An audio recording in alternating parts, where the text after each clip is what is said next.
என்னோட மனைவியினால தான் வந்தேனுங்க. ஆ. நான் முதல்ல வெளிய தான் வேலைக்கு போயிட்டு ஆ. இருந்தேன். அவங்க அப்புறம் வேண்டாங்க எதுக்கு வெளிய வேலைக்கு போறீங்க? நாமளே ஒரு மாடு இருக்குதுல்ல.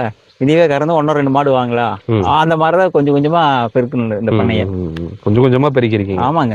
இதெல்லாம் சும்மா சாதாரணமா இல்லைங்க. என்னோட 4 வருஷ உழைப்புன்னு வைங்க. நானும் என்னோட மிஸ்ஸஸுமே 4 வருஷ உழைப்புங்க. கடைசியா இறுதியா வந்து அம்மாங்களும் அதுக்கு உதவி அம்மா தான் எங்களுக்கு ஒரு என்ன சொல்லுவாங்க ஒரு ஆதரவு. ஆதரவு. அவங்க இல்லைன்னா இன்னும் இந்த தொழில பண்ண முடியாது. பண்ண முடியாது. பரவால்ல, பரவாயில்லைங்க.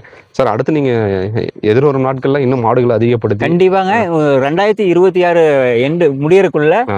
இன்னொரு 10 மாடு இறக்கிருவேன். ஒரு 30 ஒரு 25 மாடுங்க. என்னோட கெப்பாசிட்டி 25 மாடு. 25 மாடு. ஓகே. சார் உங்க பார்வையில சரி. இளைஞர்கள் வந்து இந்த மாரி ஒரு மாட்டுப் பண்ணை ஆரம்பிச்சு ஜெயிக்கணும்னா என்னென்ன முறைகள கையாண்டா ஜெயிக்க முடியுங்கிறத கொஞ்சம் சொல்லுங்க. சார் அது வந்து என்ன சொல்றது? ம். அவங்களுக்கு ஒரு தொழில் பண்ற ஒரு இன்ட்ரெஸ்ட் வேணுங்க. எதுவுமே. ம். ஒரு இன்ட்ரெஸ்ட் இருந்தா எந்த தொழில் வேணா பண்றாங்க. ஏன்னா ஏன்னா வந்து அவங்க சும்மா படிச்சுட்டு ஜாலியா அங்கேயும் இங்கேயும் போகணும், பிடிக்கணும் அந்த மாதிரி மைண்ட் வந்து அதுல போயிட்டு இருந்தா இந்த தொழில் பார்க்க முடியாது. பார்க்க முடியாது, பண்ணவும் பண்ண முடியாது.